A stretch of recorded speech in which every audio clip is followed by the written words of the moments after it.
yang kalah tetap menang. Kalau nggak main di lapangan, ikut Pak. Kalau main di lapangan ikut, kayak gitu. Iya, iya, iya.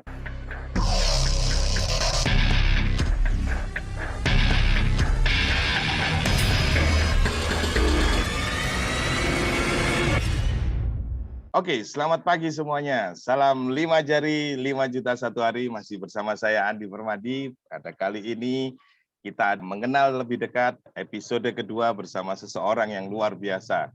Ya, Bapak Ibu sekalian, di awal ini tentunya saya himbau kepada Anda untuk menjaga kesehatan, tetap menjalani prokes, ya kan?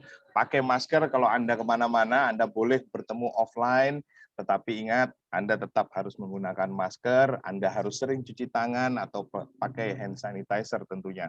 Ya, kesempatan kali ini, pagi hari ini, saya akan berbicara dan ngobrol dengan seseorang yang sangat luar biasa. Beliau dikenal sebagai mantan karyawan salah satu perusahaan farmasi swasta terbesar di Indonesia, ya kan? Dan beliau juga kesehariannya juga menjalani bisnis jaringan. Dan beberapa kali beliau juga berkecimpung di dalam dunia BO. Apa itu BO? Nanti kita cari tahu dari seseorang yang luar biasa pada pagi hari ini. Selamat pagi, Bro Michael Sugiono. Pagi.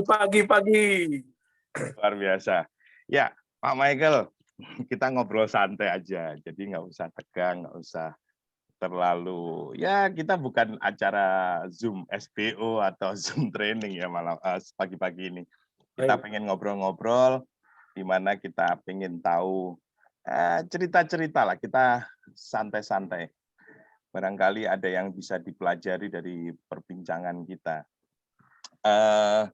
Bro Michael, bicara mengenai latar belakang dulu deh. Ceritain tentang Pak Michael itu seperti apa sih, asli dari mana, sekarang tinggal di mana.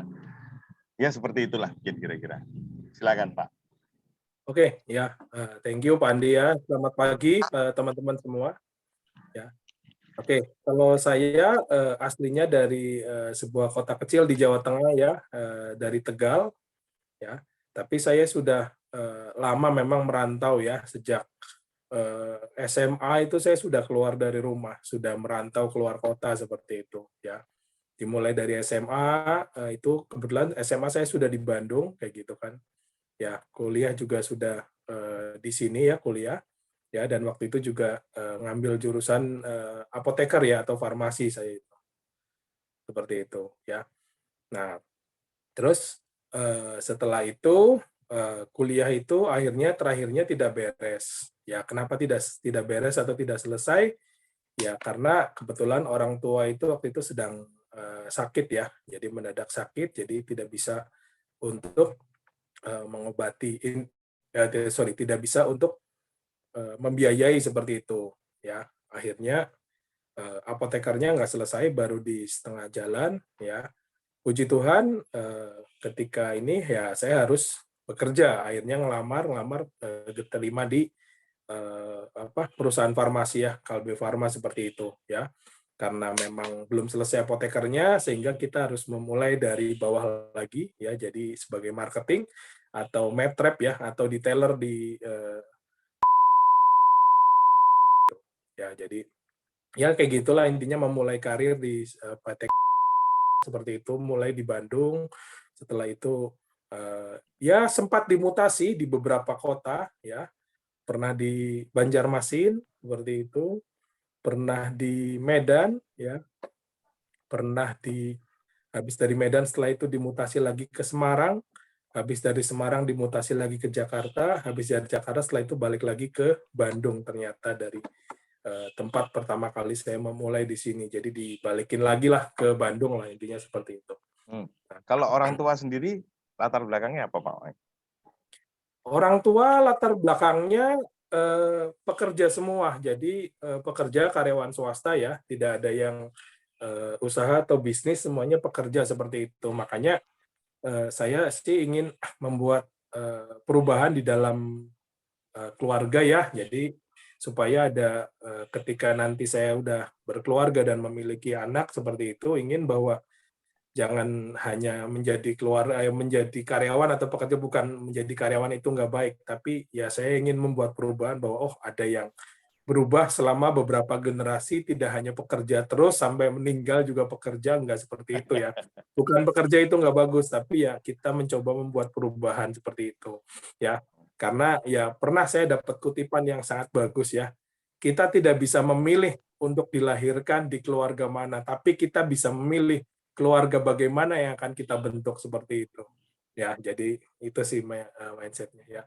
Jadi Oke. kebetulan memang saya bekerja, udah muter kemana-mana ya.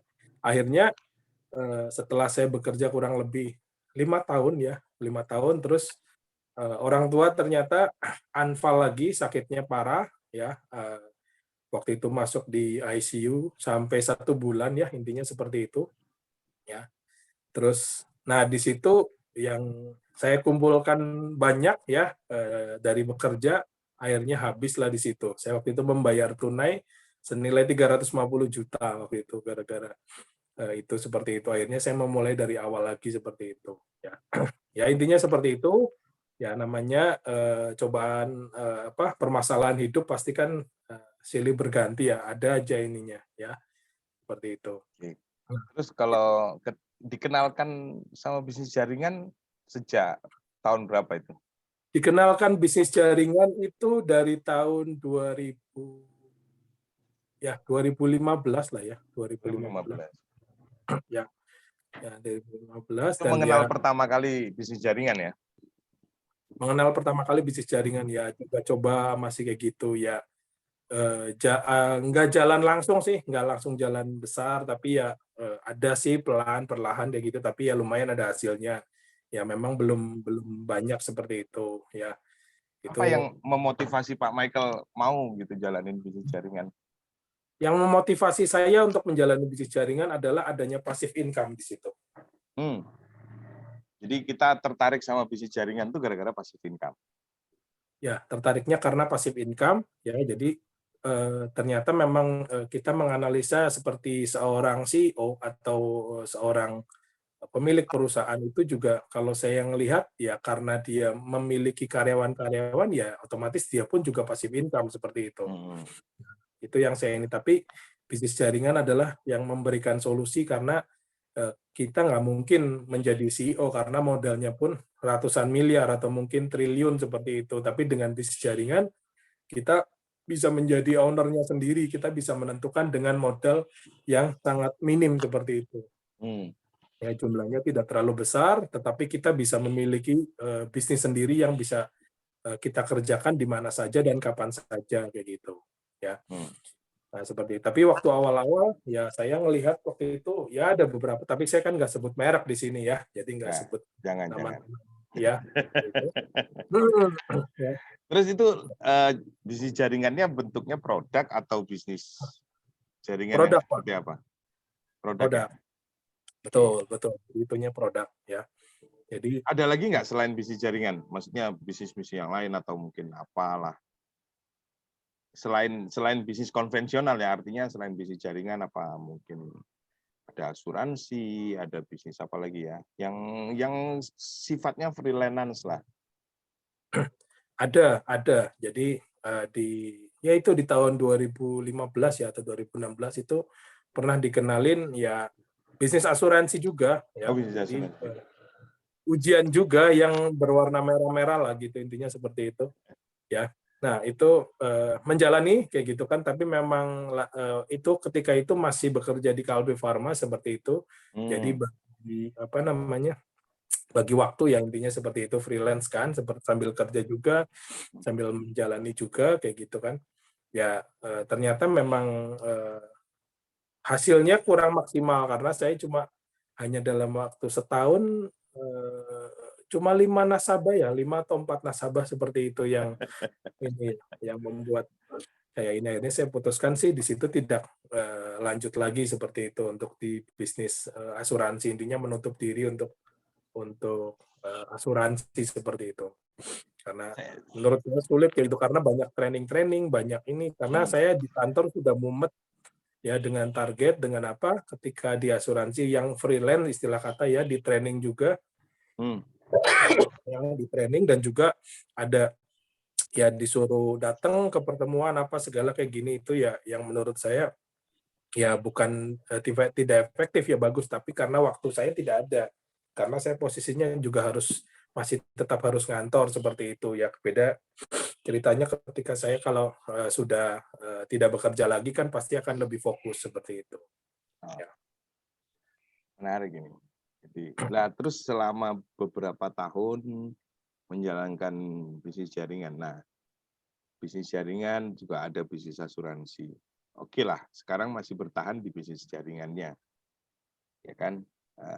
Sebelum melangkah ke guideline nih, sebelumnya pasti sudah ikut bisnis jaringan-jaringan kan.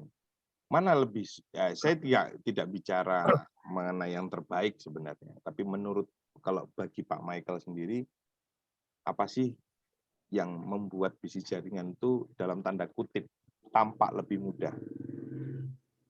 Karena saya yakin di sini teman-teman banyak yang ingin tahu kenapa ya bisnis jaringan itu bisa dijalani lebih mudah daripada bisnis-bisnis yang lain.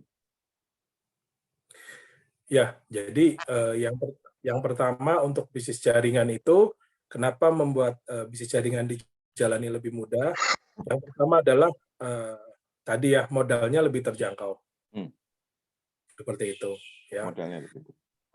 Yang kedua juga di situ bisnis jaringan itu kita nggak perlu memikirkan apa sistem yang ada, sistem yang dibuat semuanya sudah dibuat oleh orang yang berkompeten, istilahnya seperti itu. Kalau kita punya perusahaan sendiri kan kita harus memikirkan sistemnya bagaimana, harus bagaimana, itu semua sudah dipikirkan. Nah, semua sudah dipikirkan sistemnya, semua sudah dipikirkan tentang produknya ya, baik buruknya, penghasilannya apa semuanya sudah dipikirkan ya mungkin oleh sistemnya atau mungkin oleh CEO seperti itu. Itu semuanya sudah dipikirkan. Jadi posisinya kita tinggal jalanin aja. Nah, Hmm, tapi tetap ya waktu awal-awal kan bisnis jaringan itu semuanya sistemnya menggunakan matahari atau direct selling. Semua dari awal itu. Dari awal pertama kali ada ya banyak. bisnis jaringan itu semuanya matahari seperti itu. Jadi itu tidak ada bedanya dengan seperti salesman yang menawarkan produk ke toko seperti itu. Ya, Hmm, tidak ada bedanya itu seperti itu, dan kita sangat sulit untuk membantu tim ketika kita bisnis jaringan yang menggunakan sistemnya itu matahari. Jadi harus berjejer terus seperti itu, kita otomatis kita akan ya bagaimana ke kita terus, bagaimana ke diri sendiri seperti itu. Jadi kita sebenarnya bisnis jaringan itu ya bukan berbicara hanya untuk semata-mata tentang uang untuk diri sendiri, tapi bagaimana kita bisa bantu orang lain seperti itu, ya bisa membantu orang lain melalui bisnis jaringan itu. Nah, kalau misalnya dengan menggunakan tadi ya sistem-sistem matahari itu, menurut saya cukup sulit. Tapi ternyata setelah dulu awal-awal matahari terus mulai lahirnya ya ada binary, ya ada trinary seperti itu mulai ada lahir-lahir seperti itu. hmm. Ya, nah itu ternyata jauh lebih cepat untuk percepatannya seperti itu. Ya, jadi kita contoh aja mungkin pengalaman di binary seperti itu ya. Kita cuma ngomong ya kamu yang penting setelah bergabung ya, bergabung itu kita juga pakai produknya. Jadi ada beberapa network ya, saya juga nggak sebutkan namanya. Jangan sampai ketika kita bergabung itu barangnya itu abal-abal. Maksudnya barangnya itu barang-barang yang nggak kepake atau mubazir hanya sebagai syarat untuk bergabung. Nah, itu yang mesti teman-teman pahami atau teman-teman cermati ya. Makanya saya juga ngomong kepada tim atau kepada orang-orang ketika mau bergabung, nah produknya ini dan ini dengan ini, misalnya ada dapat berapa produk dengan harga segini, kira-kira worth it nggak untuk diri kita sendiri. Kalau untuk diri kita sendiri nggak worth it, dan produk itu nggak bisa dipakai, kamu jangan pasarin ke orang lain. Itu sama aja kamu jerumusin orang lain, nggak berguna lah, mubazir lah, intinya seperti itu. Ya kayak gitu, itu nggak bagus. Itu bukan sistem jual beli yang bagus seperti itu. Itu justru malah menjerumuskan orang untuk membeli barang yang nggak berguna. Ya, seperti. Tapi kalau memang barangnya berguna, ya pakai produknya, ya berguna. Nah, setelah itu kamu cukup menceritakan ya. Jadi kamu tidak menjual, tapi kamu datang ke orangnya ya supaya orangnya entah ini ya cobain aja misalnya kalau misalnya produk-produknya produk-produk apalah untuk kesehatan atau apa, kita trial aja kasihin cobain orangnya trial. Nah, nanti dari 10 orang biasanya ada 1 atau 2 orang yang respon seperti itu. Setelah respon baru dia mulai nanya, ini harganya berapa ya? Jadi kita modelnya nggak jualan. Kalau misalnya kita jualan, orang Indonesia biasanya nggak mau. Tapi kalau misalnya modelnya hadiah, mau. Jadi begitu datang ke ini, iya Pak, misalnya Pak Andi ini saya mau ini silaturahmi apa segala gitu, tapi saya punya hadiah loh. Nah, hadiahnya tadi berupa produk tersebut. Ya, produk yang langsung dicoba dan di trial langsung di situ yang kita lihat ngobrol, oh ternyata ada efeknya. Misalnya contoh untuk asam urat lah, apalah kayak gitu-gitu ya. Dulu kan ada produk-produk yang seperti itu untuk kesehatan, ya seperti itu. Dan juga mungkin ada yang untuk stamina dicobain, ternyata malamnya seperti itu, dan itu akhirnya besoknya pada nanya seperti itu. Ya intinya jadi sistemnya lebih banyak ke kalau kita ingin mendapatkan ya kita memang ya giving dulu seperti itu atau memberi dulu seperti itu yang membuat orang bahwa kita nggak jualan seperti itu, tapi kita ya memberikan yang terbaik, ya otomatis ketika kita memberi pasti akan ada dapat feedback ya seperti itu atau kepada kita lah intinya seperti itu. Nah setelah itu baru kita ceritakan ketika bagus ini ada bisnisnya juga loh. Monggo mau dijalanin boleh, mau nggak dijalanin juga nggak ada masalah seperti itu. Tapi gampang. Kenapa? Karena kita nggak perlu jualan tiap bulan seperti itu. Yang penting punya teman 2 orang yang paling dekat sama kita, percaya sama kita, ya referensikan seperti itu. Ya langsung 2 orang itu. Nah dengan harga yang segitu ya terjangkau misalnya berapa lah dulu kan ada yang 500 atau 1 juta seperti itu waktu pertama kali satu hak usahanya. Ya setelah itu baru apa namanya cuma referensikan 2 udah selesai sih sampai di situ aja kayak gitu tinggal duplikasi aja sama semua melakukan yang sama seperti itu gitu Pak ya mungkin Michael, seperti itu sih. soal kalau bisnis kita bicara bisnis jaringan dari dukungan dari keluarga gimana responnya? Ada yang tahu nggak kalau Pak Michael jalanin bisnis yang seperti itu? Tahu Pak, tahu dukungan Dan dari pihak keluarga dukungannya semua menolak. semuanya menolak. Nggak, artinya dalam arti responnya, Pak. Responnya. Ketika tahu Pak Michael jalanin bisnis seperti itu, mereka Iya, menanggapinya, ngeresponnya kayak gimana, Pak Michael? bukan saya prospek mereka bukan Pak. Eh, Mereka tak jangankan prospek ya, jangankan prospek. Saya cerita, saya jalankan bisnis jaringan nggak boleh. Kamu lebih baik kerja udah. Semua ngomongnya sama Pak. Apalagi ketika waktu saya resign ya keluar dari Kalbe Farma untuk jalan bisnis jaringan, jawabannya ngapain sayang nggak ada kerjaan apa seperti itu. Semuanya jawabnya seperti itu. Seperti itu. Memang Itu sih. kesan-kesan yang muncul di masyarakat Indonesia bahwa bisnis jaringan itu memang bisnis dalam tanda kutip bisnis pengangguran atau bisnis apa ya istilahnya, bisnis yang dicari ketika seseorang sudah nggak dapat kesempatan yang lain, sudah tidak ada jalan yang lain kan gitu. Padahal sebenarnya dikatakan seperti itu juga aneh juga gitu ya, padahal karena kita lihat secara orang-orang kaya, orang-orang yang sukses dalam bisnisnya, yang pertama asuransi, yang kedua pebisnis jaringan, bahkan profesional, artis dan lain sebagainya itu masih di bawahnya dari rata-rata ya pebisnis jaringan. Oke, sekarang kita ngobrolnya yang santai-santai, yang rileks dulu. Tadi terlalu berat sudah. Hobi Pak Michael apa sih? Kalau hobi saya sebenarnya apa namanya banyak sih Pak. Tapi kalau pas lagi kekosongan ya saya main PS Pak. Oh, main PS. PS5. Enggak Pak, PS3 ini. Oh, PS3. Ya, artinya main games ya. Games. Ya main game betul. Itu yang dihabiskan waktu untuk sehari-hari kalau pas lagi gabut lah ya, lagi nggak ada kerjaan. Betul, betul. Pas lagi kosong. Tapi kalau kayak apa olahraga apa segala itu lebih ininya ke basket sih. Oh, olahraga basket. Hmm. Sepak bola nggak? Pak bola enggak Pak, enggak kuat Pak nafasnya. Tapi suka nggak sama sepak bola? Suka nontonnya, sukain tapi main nggak suka. Futsal juga nggak suka. Tapi kemarin yang taruhan katanya ikut. Yang kalah tetap menang. Kalau kalau nggak main di lapangan, ikut Pak. Kalau main di lapangan ikut kayak gitu. Iya, iya, iya. Saya pikir ya walaupun kalah tetap menang tapi tetap ikut main gitu ya. Nah, oke, kita coba geser ke situ boleh. Kita ngomong-ngomong sekarang ini ya bisa dibilang beberapa hari, beberapa minggu, bahkan mungkin beberapa bulan terakhir. Beritanya itu center ya. Banyak BO dan beberapa hari terakhir. Ini di bulan Februari awal 2022.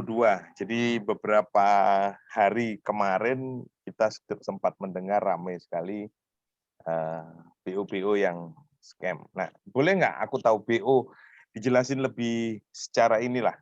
BO itu apa sih? Ya banyak sih pengertiannya Ini saya tentang pura-pura bodoh aja. banyak pengertiannya ya tentang BO itu tergantung bagaimana orang menyingkapinya ya. Hmm, Ada orang yang menganggap bahwa BO itu merupakan jawaban doa, solusi kayak gitu. Itu ada juga yang seperti itu ya. ya, ya. Karena kita awalnya ya tadi ya tergiur seperti itu ya, tergiur terus coba-coba ya dengan kecil-kecil dulu seperti itu. Jadi BO itu adalah sebuah bisnis ya, sebuah bisnis ya yang menjanjikan profit ya atau keuntungan itu yang pasti, keuntungan profit yang pasti dalam waktu yang sangat cepat. Itu pengertian definisi dari BO, intinya seperti itu.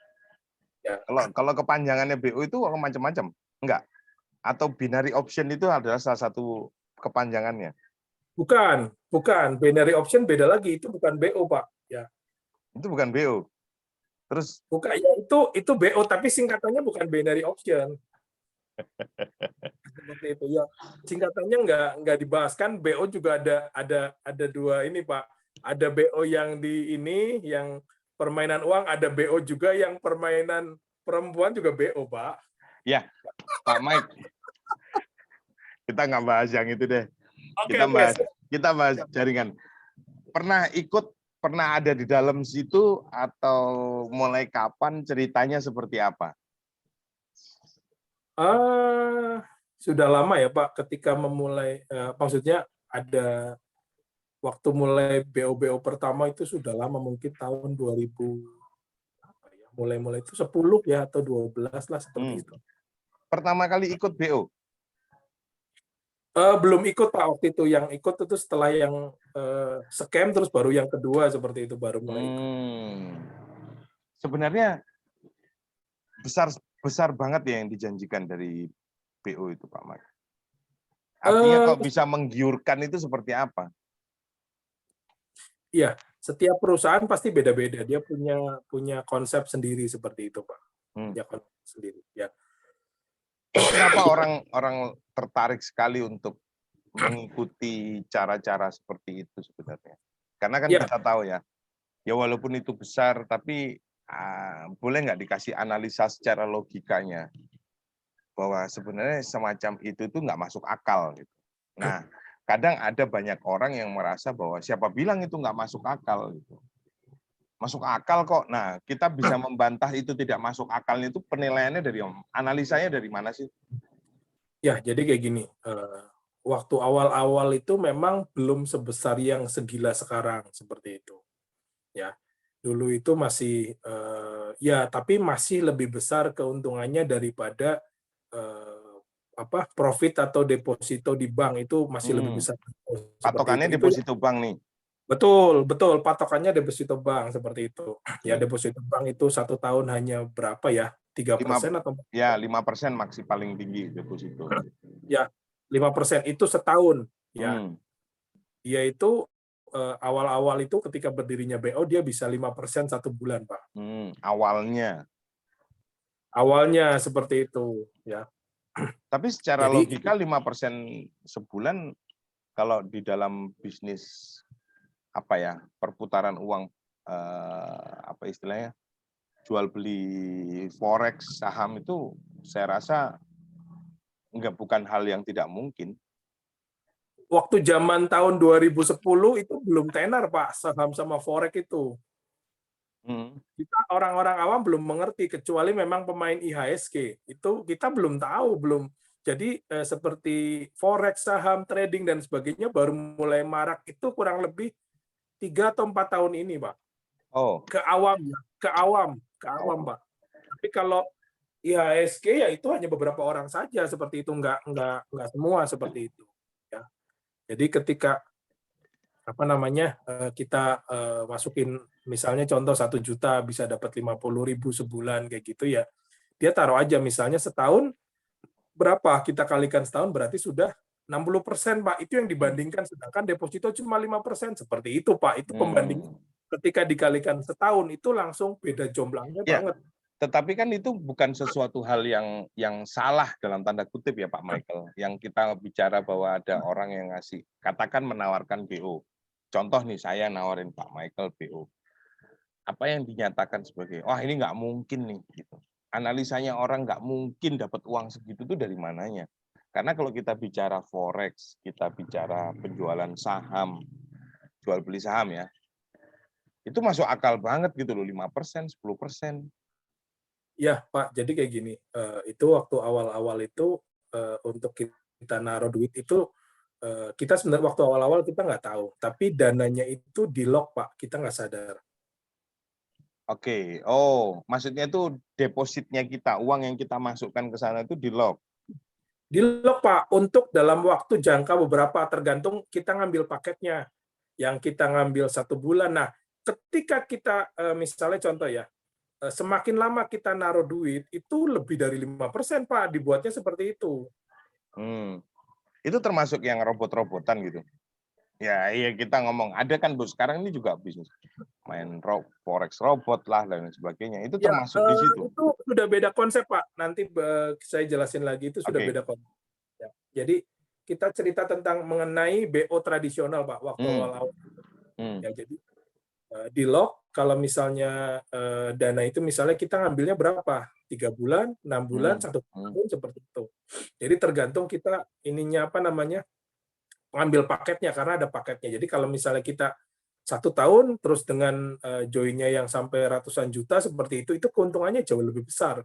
Ya, bahkan bukan cuma 5% sebulan, bisa lebih, Pak, seperti itu, bisa 10% seperti itu, kayak gitu. Karena ada grade-nya.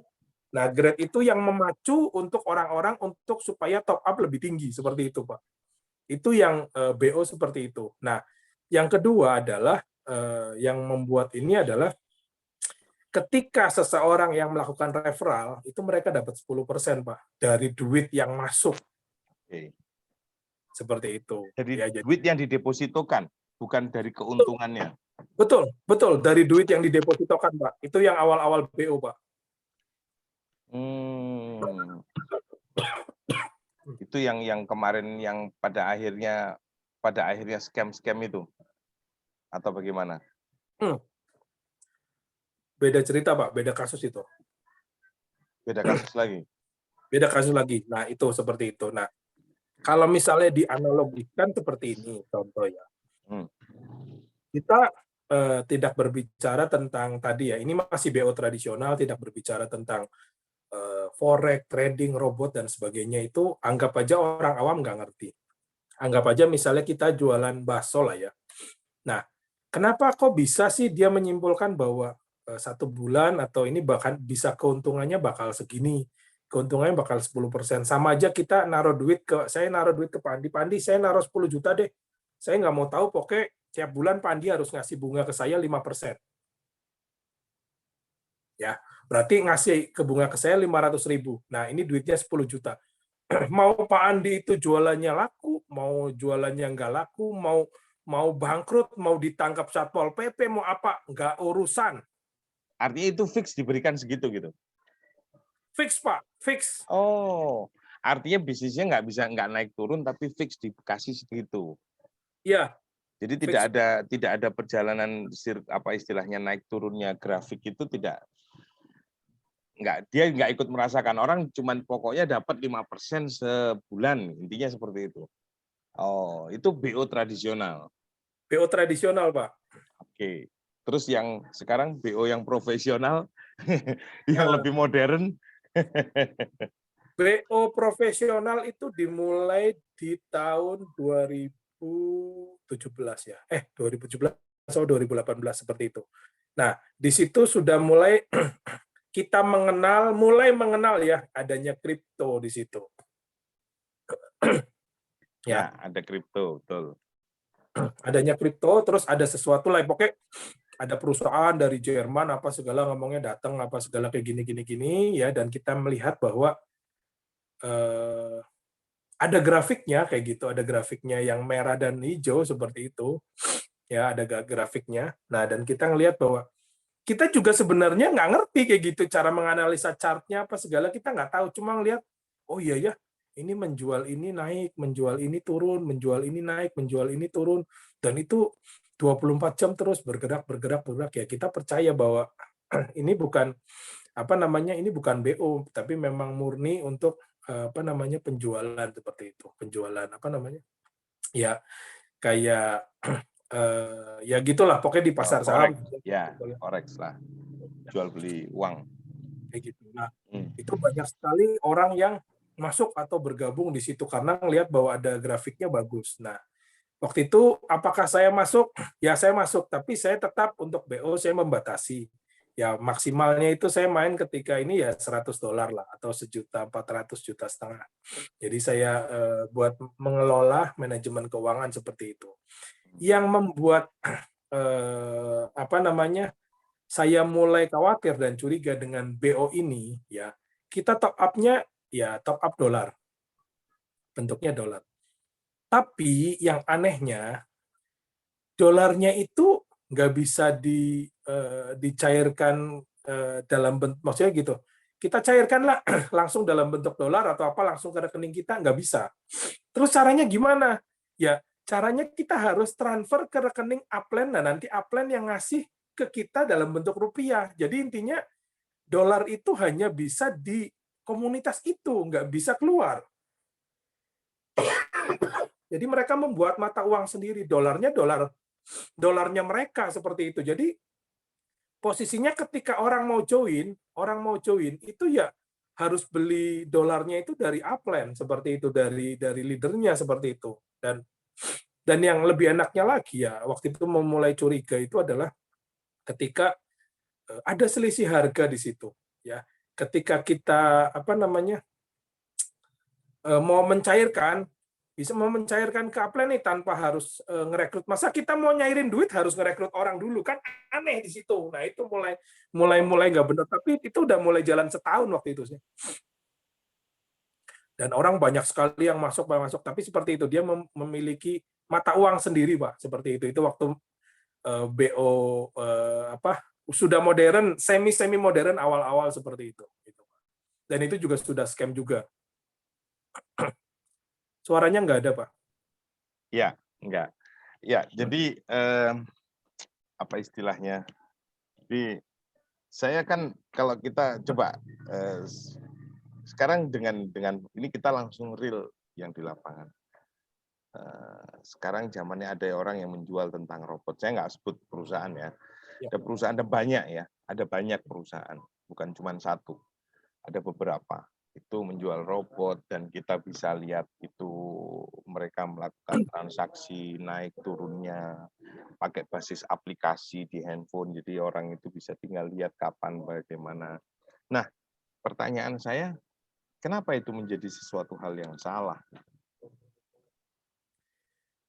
Kan jadi itu sudah real. Kalau yang tadi seperti yang disampaikan Pak Michael, oke lah, kita ketemu celahnya di situ. Tapi memang ada sesuatu yang kayak tadi dolarnya sendiri. Dia pakai model yang kayak gitu kan. Nah, kita juga zaman semakin maju, otomatis kita pasti akan mencari informasi, Pak. Ya. Karena yang terbaru aja lah ya mengenai robot-robot trading seperti itu ya. Jadi awal-awal orang trading kalah terus sehingga mencetuskan ide mungkin ya orang-orang itu untuk membuat robot trading. Nah, tapi kan kita tahu bahwa ada pengawasan di situ. Itu yang kita selalu lupa karena apa? Karena ya tadi ya, menyangkut tentang kebutuhan yang membuat kita selalu lupa bahwa "Wah, yang penting mah aman bro, withdraw cair apa segala gitu kan, aman," seperti itu intinya. Nah, kita juga mencari tahu tentang ke OJK, ya. Tapi kalau lagi menggebu-gebu dapat profit, kita nggak mencari tahu itu, Pak. Pastilah, pastilah. Itu namanya dibutakan oleh rupiah itu tutup ini. Ya. Terus bagaimana? Nah, akhirnya kan saya juga melihat ya antara di Google atau Mbah Google atau mungkin di YouTube para ini ya yang sudah menganalisa robot trading seperti itu kan bahwa ya saya punya ininya artikelnya juga bahwa di situ kan mereka selalu ngomong nggak perlu OJK, kita kan bukan OJK tapi kita perdagangan. Nah, selalu ngomong seperti itu, perdagangan. Nah, perdagangannya apa? Perdagangannya kan kripto ya. Nah, sedangkan memang kripto itu memang belum diakuin di Indonesia, kripto ya. Nah, dari Bapepti itu badan apa pengawasan perdagangan ya intinya seperti itu. Ya, untuk Nah, perdagangan saham ya. Nah, itu ada artikelnya bahwa sampai sekarang, sampai hari ini nih, Februari 2022, belum satupun Bapepti yang memberikan izin kepada robot trading. Nah, ngeri nggak coba tuh? Itu ada artikelnya yang dikeluarkan oleh Bapepti. Nah, Bapepti ngomong bahwa seperti perdagangan kripto segala itu, boleh nggak sih sebenarnya kita investasi di kripto? Jawabannya boleh. Jawabannya boleh. Ya, jadi kita membeli di toko-toko kripto yang sudah di-ACC oleh Bapepti. Bapepti mengeluarkan ada 10 toko kripto ya yang sudah di-ACC oleh dia dan juga masuk dalam pengawasan dia termasuk penjualannya setiap hari. Penjualannya setiap hari mereka harus report, laporan, bayar pajak apa segala semuanya mengikuti ketentuan. Ya, jadi kalau misalnya ini kita beli boleh. Misalnya kita beli Bitcoin, kita beli Ethereum boleh. Beli sekarang ya, nanti tunggu 3 bulan 4 bulan naik terus kita jual. Nah, itu boleh. Itu sangat legal oleh Bapepti. Yang nggak boleh adalah ya, ketika kita melakukan trading ya, trading itu berjenjang atau ada referral itu nggak boleh, Pak. Maksudnya gimana tuh? Ya. Jadi berjenjang itu maksudnya ada peringkat-peringkat, ada ini naik nanti di sini atasnya bawahnya dapat ininya turunnya apalagi beberapa orang dapat. Artinya profitnya dibagi begitu maksudnya? Betul, Pak. Ya. Jadi misalkan Pak Michael invest ke saya, invest ya ke perusahaan, terus saya ikut Pak Michael referral. Jadi ketika saya investasi 100 juta gitu ya, dapat keuntungan 10%. Itu Pak Michael dapat 20% gitu maksudnya. Yang 80% ke saya. Betul. Itu yang nggak boleh. Ya, itu nggak boleh, Pak. Ya, kemarin ada sih dibahas tentang apanya ya, azasnya atau hukumnya atau apanya seperti itu nggak boleh. Kalau memang mau trading sendiri nggak apa-apa. Ya, kalau belajar nih, dalam artian belajar kursusnya boleh, tapi jangan sampai berjenjang seperti itu. Jangan berjenjang, apalagi referral, apalagi bertingkatnya nggak cuma 1-2, tapi bisa sampai 6 sampai 7 bertingkat. Kan itu yang kemarin yang katanya scam-scam itu kan juga modelnya pengajaran gitu ya. Iya, jadi itu sekolah kayak kursus gitu kan. Ada referral dan juga berjenjang. Nah, terus dikasih tahu sama Bapepti bahwa terus yang sehat bagaimana? Yang sehat adalah robot tradingnya itu ya itu bisa dipakai di semua broker, Pak. Nggak cuma hanya di perusahaan itu. Itu boleh. Itu boleh. Dan yang kedua ya yang diizinkan Bapepti adalah ya menggunakan broker lokal atau Indonesia. Itu boleh. Seperti itu. Jadi yang sering kejadian adalah robot trading itu hanya bisa dipakai ya di situ aja, nggak bisa dia dipakai ke tempat lain. Nah, itu sudah tanda-tanda bahwa berarti seperti ini udah nggak benar. Kalau memang robot trading itu bisa mau dipakai di perdagangan manapun, mau kita pindah ke sana, pindah ke sini, pindah kemana boleh. Tapi antara kripto dengan saham itu berbeda ya, Pak. Robot tradingnya pun berbeda. Oh, enggak, artinya misalkan ada perusahaan X menggunakan satu robot ini, artinya itu tidak bisa dikuasai oleh si perusahaan X itu. Iya, jadi kebetulan dari Bapepti-nya juga ada katanya mengeluarkan robot trading punya dia, ya dari dia, dan dia itu bisa dipakai di semua broker. Mau brokernya apa? Tapi kan saya nggak nyebutin nama-nama broker ya. Bisa, kamu mau pakai dimanapun aja, karena kan apa? Karena kita pegang softwarenya, Pak, untuk robot trading itu. Tapi yang menjadi aneh adalah ketika si robot trading atau softwarenya itu nggak bisa digunakan di tempat lain. Karena kan tujuannya sama, untuk mengatur keuangan ketika kita sedang jual beli apa di sini, di broker sini, di apa seperti itu, kayak gitu. Nah, itu kita harusnya bisa, tapi kenapa nggak bisa, hanya bisa di situ aja, hanya bisa di sini saja seperti itu. Itu yang kalau misalnya kita korelasinya ya, indikasinya dengan ke arah BO ya seperti itu. Dan mereka itu membuat chart sendiri atau kayak apa namanya ya, grafik itu dibuat sendiri seperti itu. Jadi mereka memiliki grafik sendiri yang mempunyai hanya perusahaan itu toh. Jadi nggak sama dengan grafiknya yang di internasional atau misalnya contoh ya IHSG apa seperti itu. Karena kan banyak juga tuh, ada beberapa YouTuber kan juga posting mengenai hal itu. Bahwa grafiknya yang umum seperti ini, ternyata grafiknya ini beda gitu ya. Ya. Jadi karena hal itu. Tapi sebagai orang awam, saya sekarang bertanya sebagai orang awam. Bagaimana saya bisa tahu? Itu kan orang-orang yang ahli yang bisa tahu seperti itu. Orang-orang yang memang punya ilmunya.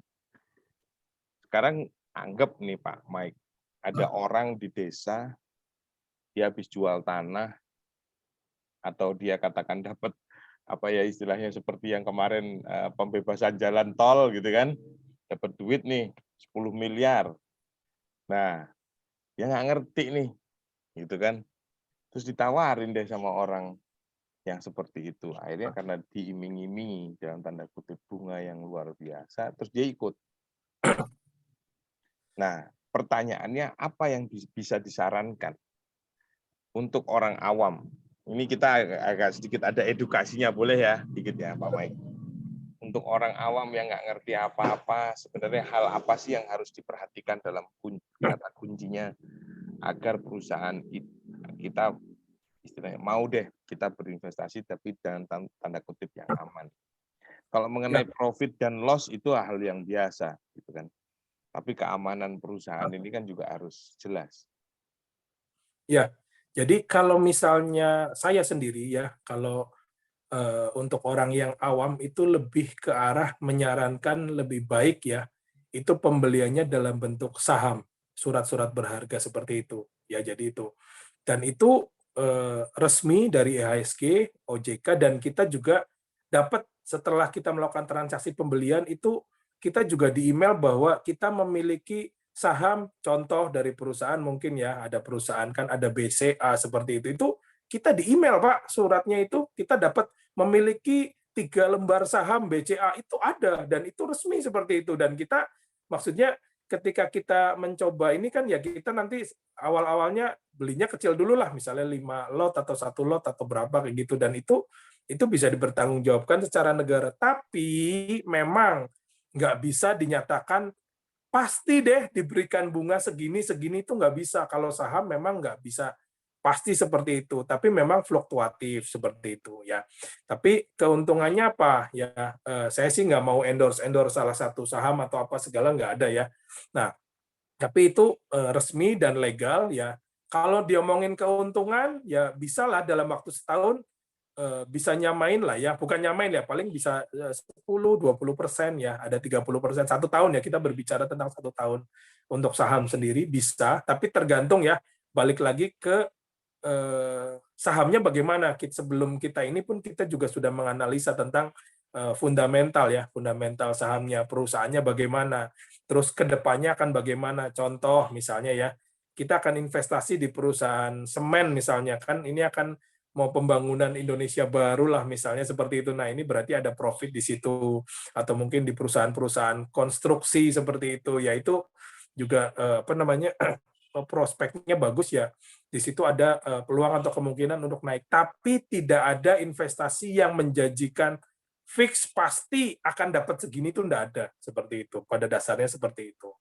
Ya. Plus Tapi juga nggak mungkin juga mereka menggunakan bisnis jaringan sebagai dasarnya gitu ya Pak. nggak ada Pak, nggak ada. Jadi kalau ada bisnis jaringan yang menggunakan mekanisme investasi seperti itu, berarti itu udah nggak benar jalannya. Betul, betul sekali, Pak. Itu yang Betul harus sekali. digarisbawahi. Nah, kalau ada nih perusahaan, tapi kan itu kalau orang mau berinvestasi seperti itu kan berarti besar banget modalnya. Nggak cukup 100 juta, mungkin lebih. Nah, kalau misalnya ini ada perusahaan-perusahaan sekuritas, itu berarti aman ya? Ada perusahaan sekuritas menawarkan, adalah banyak perusahaan kan ya, dia punya marketing banyak tuh nawarin, termasuk saya kemarin juga ditawarin salah satunya. 100 juta dengan keuntungan itu bisa dimaksimalkan sampai dengan 10 bahkan 20% loh sebulan. Itu masuk akal, Pak Michael? Hmm. Masuk akal itu? Enggak, saya tanya Kalau nih, itu masuk dibilang akal nggak sih? Itu saham. Itu sekuritas, perusahaan sekuritas. kalau kita ngelihat perusahaannya sekuritas dan perusahaannya maksudnya sudah berapa lama berdiri seperti itu kan kita juga ngelihat track record-nya Pak seperti itu, track record-nya bagaimana dalam ini kan pasti ada kita nyari di YouTube atau di Google atau Ya. apa itu pasti ada ketemu seperti itu Hmm. ya. Tapi kalau menurut saya untuk 1 bulan bisa mendapatkan sampai 20 itu termasuk janji manis marketing itu menurut saya Pak. Iya, ya. Tapi memang dia tidak bisa memberikan garansi. Dia hanya Nah, bilang bisa gitu loh.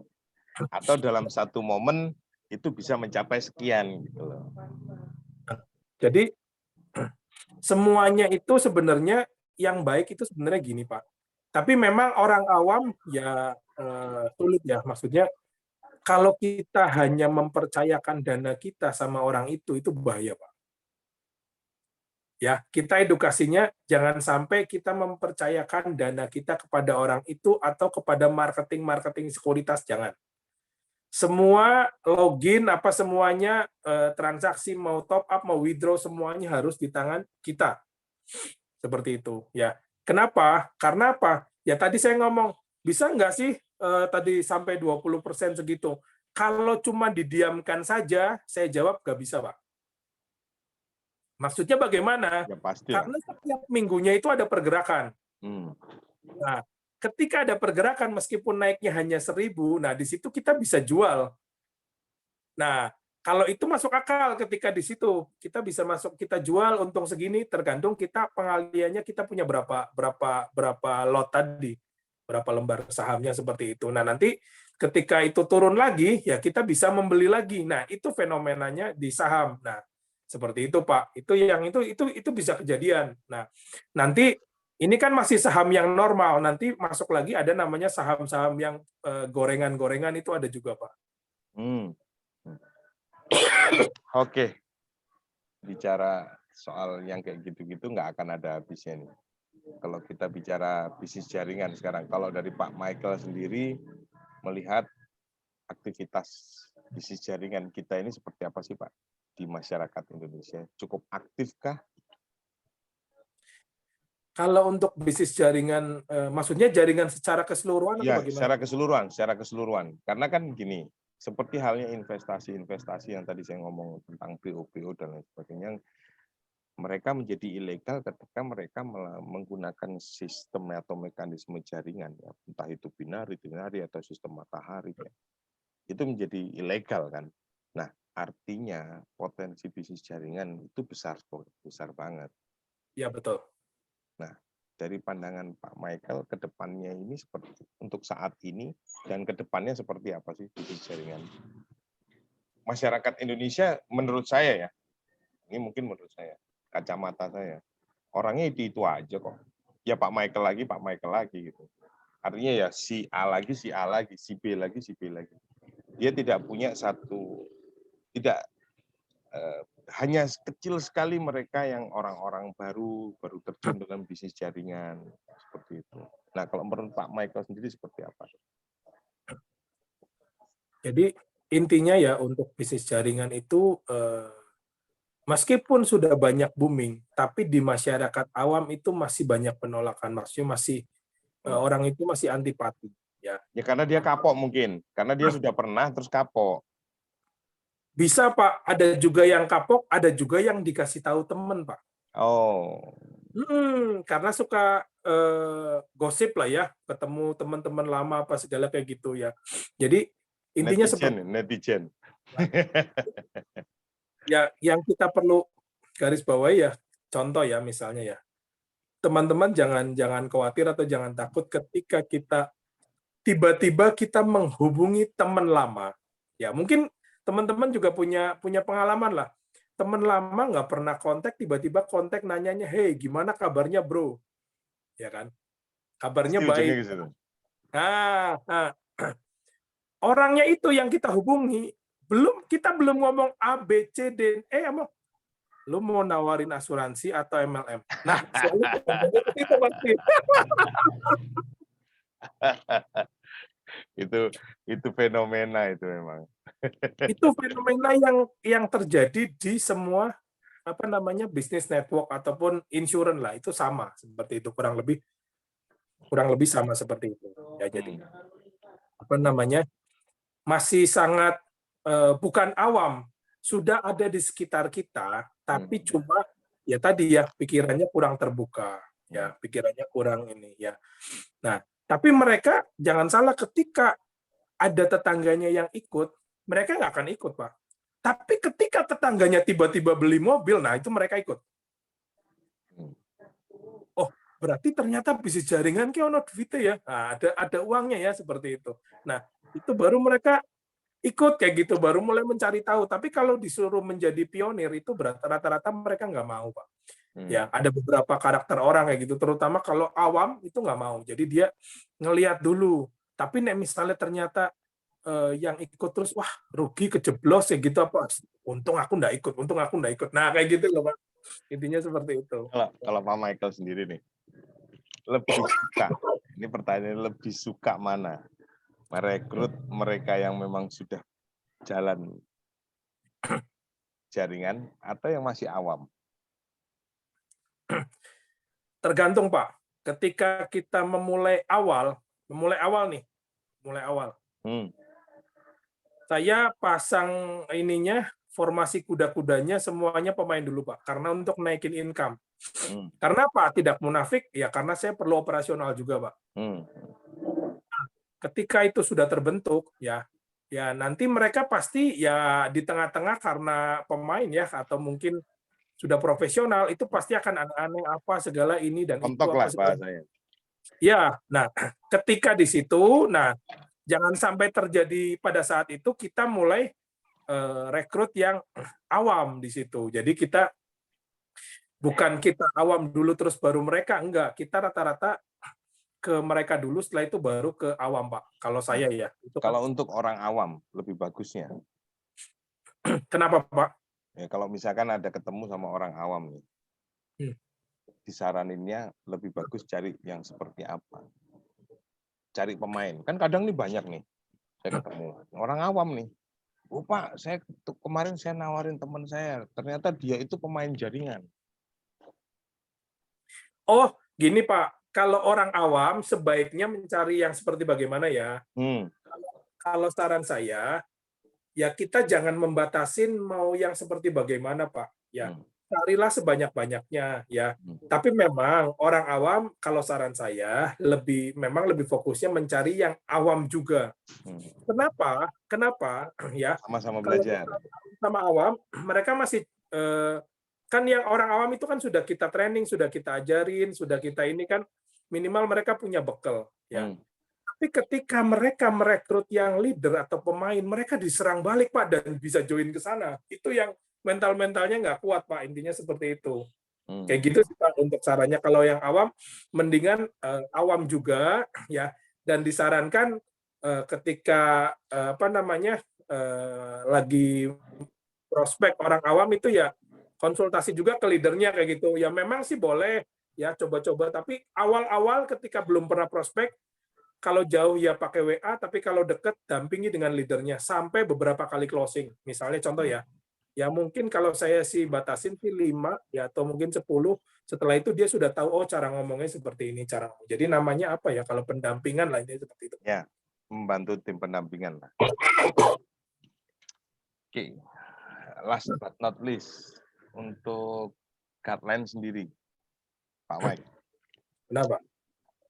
Dari sudut pandangnya Pak Michael bagaimana? Kedepannya itu seperti apa sih?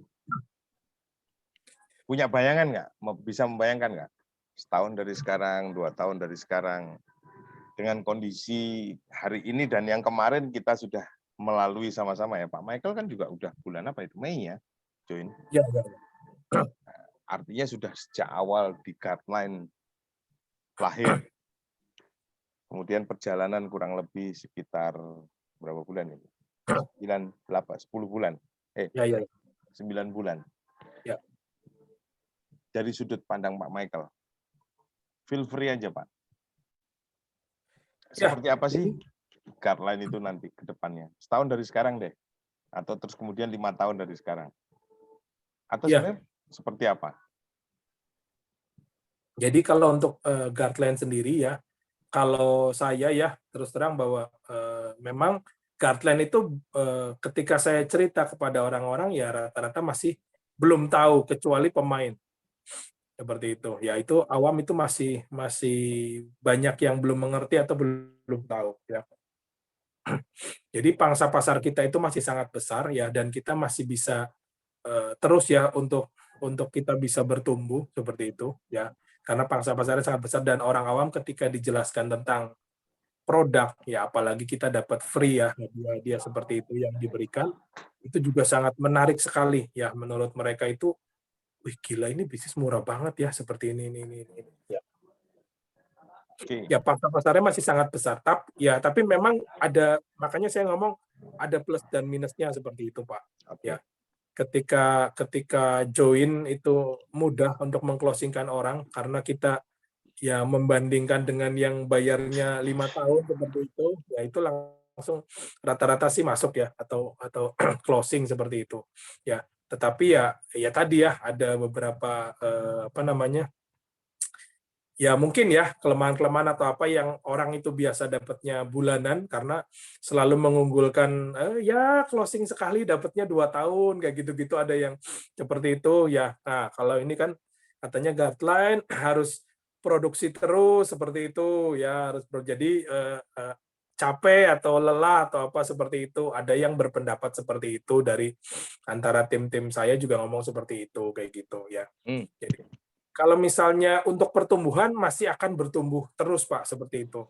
Tapi memang ya harus kompak se-Indonesia bergeraknya seperti itu. Tapi kalau misalnya hanya beberapa orang saja yang bergerak atau yang bertumbuh itu memang berat seperti itu. Tapi kalau serempak senasional itu rata-rata cepat lah ya pergerakannya cepat. Terutama tadi ya karena ini baru mulai di bulan ini yang ketersediaan produk atau stokis di masing-masing berbagai daerah itu juga salah satunya untuk menambah percepatan seperti itu dan kalau saya boleh cerita ya orang-orang itu intinya ya itu enggak mau Pak kalau kena ongkir ini saya ngomong terus terang aja seperti itu mau ceritain apa aja juga nggak mau seperti itu dan lebih sering kali ya ongkirnya semuanya ditanggung leader pasti seperti itu kayak gitu ya makanya kalau cuma pesennya satu, pesennya ini jangan deh, nanti nunggu 5 atau nunggu 10 sekalian gitu lah, minimal 5 lah. Nah, Intinya. setidaknya kan adanya stokis ini kan membantu kan Pak ya. Betul, betul, sangat membantu Pak. Gitu. Tapi memang ya belum merata tadi ya ketersediaan stokis itu yang belum merata, kayak gitu. Ya, pelan-pelan. Kalau dari saran sendiri Pak Michael, apa yang harus dilakukan oleh guideline? Apapun itu ya, baik itu sistem kayak apa yang mungkin menurut Pak Michael ini adalah ini loh, kayaknya guideline harus begini nih, gitu.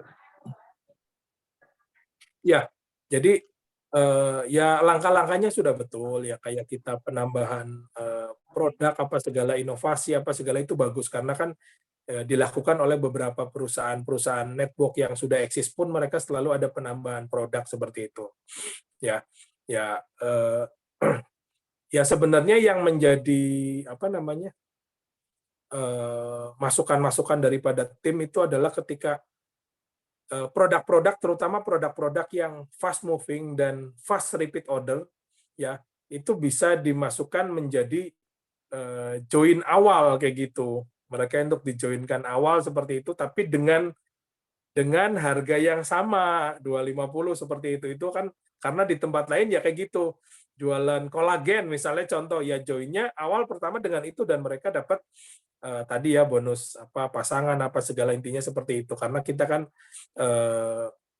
betul yang di RO di yang apa namanya double reward itu segala kan bagus semuanya, tapi kita paling nggak kita menyaring minimal untuk yang di awal ya, untuk penambahan HU itu besar dulu seperti itu. Baru kita memikirkan untuk di double reward-nya. Karena apa? Karena leader-leader ya untuk penghasilannya ya terus terang memang dari bonus pasangan tadi ya, dari awal ya kita mau mengerjakan ya dari bonus-bonus dapat dari bonus pasangan seperti itu yang membuat mereka masih bergerak seperti itu, dan masih banyak yang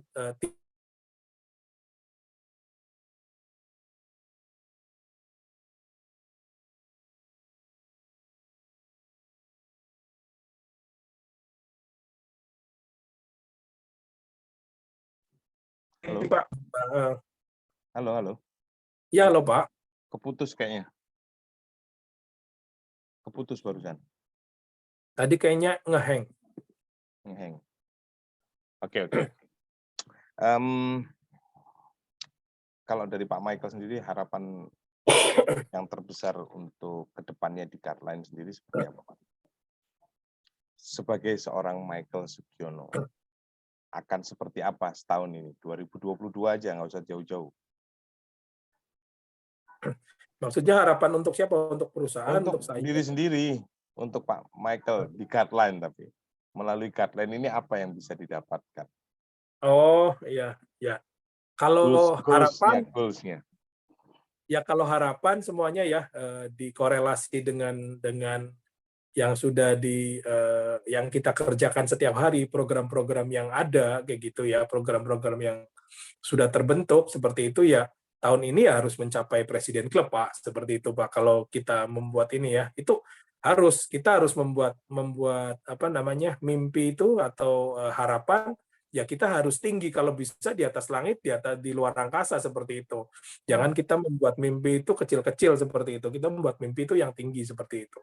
Ya, tapi ya balik lagi dengan day by day-nya kita ngapain seperti itu, aktivitas apa yang kita lakukan dan aktivitas apa yang kita kerjakan kayak gitu ya. Dengan adanya program tadi ya yang mengenai one day one case atau apa yang sudah dilakukan yang dilaunchingkan oleh perusahaan, nah itu juga termasuk yang membuat saya nggak bisa tidur ya, maksudnya ternyata kalau terduplikasi semua ya dengan referensi atau duplikasi 6 itu dalam waktu kurang lebih 7 minggu. 7 minggu itu ya, 7 minggu itu ternyata Presiden Klub itu capai, Pak, seperti itu. Kalau semuanya bergerak seperti itu. Ya itu bagaimana meyakinkan mereka, dan saya juga sudah buat video ya, nanti ya saya share nggak apa-apa bagaimana untuk videonya sebenarnya singkat. Karena apa? Orang juga ngelihat video terlalu lama itu sangat jenuh ya.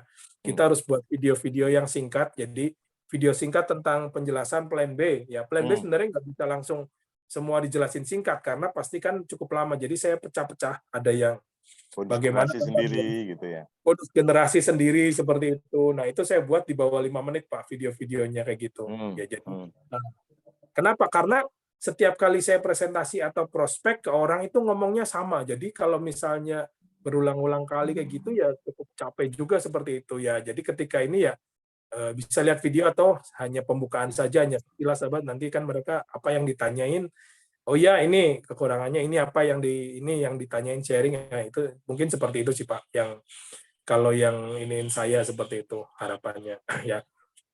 Tapi kemarin ada beberapa ya saya dibandingin dengan perusahaan-perusahaan network sebelah karena saya dijebak ngomongnya mau prospek, ternyata presentasi bisnis lain. Ya udah, saya udah terlanjur datang ya. Itu dikasih makan gratis ini. Tiap minggu mereka ngadain dikasih makan gratis. Terus aku nanya, ini stokisnya bukan Pak? Bukan, ini produknya dikasih perusahaan dulu, ditaruh 20 biji. Nah, nanti ketika ada orang yang join, baru ditransfer, dikirim PIN-nya. Oh, kayak gitu modelnya. Ya, jadi ada yang bisa seperti itu, kayak gitu. Dan juga selalu disupport acara-acara itunya, tiap minggunya itu dibayarin perusahaan, seperti itu. Ya, nggak banyak kok, mereka cuma menargetkan minimal datang 20 ya, 20 orang aja. Jadi ada absensinya dikirim seperti itu. Dan setiap orang-orang yang mengadakan home sharing dalam waktu 1 bulan itu bisa mengadain minimal 20 home sharing ataupun apa, ada absensinya dan juga ada fotonya, dokumentasi. Itu si orang yang melakukan, leadernya itu dapat 1 juta. Itu kemarin mereka ngomong seperti itu. Seperti itu. Ya, nanti ke depannya semoga guideline ini akan menjadi lebih baik tentunya. Karena kita kan, apalagi kita sebentar lagi ke Bali nih. Sudah disiapin sesuatu nih buat acara di Bali besok bulan Mei. Ya. Mau berangkat sendiri apa sama grup? Ya, sama tim lah, Pak. Ya, masa 2 kali acara guideline Pak Michael sendirian. Harus bawa tim. Kali ini harus bawa tim. Biar seru, Pak. Oke, Pak Michael, nggak kerasa sudah cukup lama. Ya, belum lama lah, tapi saya pikir ini informasinya sudah cukup. Nanti di lain kesempatan kita akan ngobrol-ngobrol lain, topiknya lain lagi. Kita pagi ini tadi ngobrolin tentang soal hal-hal yang bisa menjebak orang dalam bisnis jaringan, tetapi mereka juga buta terhadap sesuatu yang benar-benar real, gitu kan, pada bisnis jaringan. Nah, kadang orang itu menyapu rata, melihat satu potensi bisnis jaringan sudah gagal, akhirnya dianggap bisnis jaringan nggak bisa dia lakukan, padahal belum tentu. Dan bisnis jaringan itu menipu dan lain sebagainya, enak di atasnya deh. Itu karena analisa-analisa sesaat. Betul ya, Pak? Nah, mungkin ada yang mau disampaikan sebelum kita akhiri ngobrol kita pagi ini, Pak. Monggo silahkan. 1-2 menit saya persilahkan. Oke, ya, oke, makasih. Jadi kalau dari kesimpulan yang kita bahas ya, kesimpulan yang kita bahas adalah tadi balik lagi, ketika saya sendiri mau menjalani bisnis jaringan, ya, balikin dulu ke diri saya, ya. Manfaat atau produk yang kita dapatkan, ya, ke diri saya dengan saya menjual harga segitu, worth it nggak ke saya? Itu menurut saya. Nah, dan itu bermanfaat nggak, berguna nggak produknya, ya. Tapi ketika produknya tidak berguna, hanya sebagai syarat apa segala, saya sarankan tolong jangan dijalankan dan tolong jangan di-share-sharekan ke orang lain. Kenapa? Karena ujung-ujungnya malah ya membuat orang lain ya tadi ya terjerumus atau terjeblos atau apa, intinya seperti itu. Tapi kalau menurut kita ini worth it loh bro, ini murah seperti itu, bukan karena hanya nilai duitnya ya. Jadi kita berbisnis itu tidak hanya tentang uang ya, tapi bagaimana di situ ada attitude, bagaimana di situ ada tanggung jawab, bagaimana di situ ada nama baik seperti itu ya. Jadi nggak semua hanya melulu tentang uang, tapi ada tanggung jawab terutama kepada orang-orang atau tim-tim yang sudah kita ajak seperti itu. Ketika saya pun orang yang mengajak saya terus tiba-tiba hilang, ya itu saya juga apa namanya ya merasa kehilangan atau sakit hati lah intinya. Begitu pula juga dengan kita, ketika kita ini ya kita memiliki rasa tanggung jawab, kita memiliki ada attitude di situ ya, kita ada beban moral juga untuk teman-teman yang kita ajak lah ya, yang kita ini seperti itu ya. Dan juga hanya saran saja ya, kalau memang menjalankan bisnis ya mau bisnis apa aja sih bebas, nggak ada masalah. Tapi kalau ini ya, kalau kita ini ya sarankan kita ya bisnis ada produknya ya, kita jual beli produk ya. Jadi memang saya mungkin nggak tahu ya teman-teman yang lain, tapi saya terus menekankan sama tim dan juga dipakai mungkin oleh tim-tim lain bahwa Guardline itu bisnisnya akadnya jual beli produk loh ya. Jadi di sini nggak ada ketika kamu join terus dikasih keuntungan profit berapa, nggak ada ya. Jadi jual beli produk, dan di sini ya keuntungan yang didapatkan itu berkah untuk keluarga, yaitu yang paling penting sih, bukan hanya tentang duitnya yang banyak, tapi bagaimana keluarga yang mendapatkan rezeki itu yang kita ini, yang dibawa kita untuk ke rumah bagaimana ya. Jadi ada di situ yang bisa kita nilai-nilai yang bisa kita ambil seperti itu, karena jual beli ya nilainya berarti kan no riba, nggak ada riba, nggak ada keuntungan, nggak ada apa segala, pokoknya sudah jelas untung apa namanya jual segini dan terima segini dan itu worth it, udah seperti itu. Jadi kan itu jelas ya, jadi no riba dan juga akadnya jual beli apa segala, dan ada keberkahan di dalamnya seperti itu. Oke, mungkin penutupnya ya, bisnis yang bagus adalah bisnis yang dijalankan. Itu aja sih Pak. Mantap. Terima kasih Pak Michael. Ya. Ngobrol-ngobrol kita pada pagi hari ini mengenal lebih dekat Pak Michael Sugiono yang ternyata pernah ya dan berpengalaman ya kecemplung dalam dunia yang seperti itu, tapi ya bukan hanya kecemplung, tapi beliau juga menganalisa dan akhirnya itu menjadi pengalaman yang sangat berharga buat kita semua. Terima kasih buat Anda yang sudah menonton ini sampai habis. Sukses buat kita semua. Thank you Pak Michael sudah bersedia hadir. Salam 5 jari, 5 juta satu hari. Sukses buat kita semuanya. Assalamualaikum warahmatullahi wabarakatuh.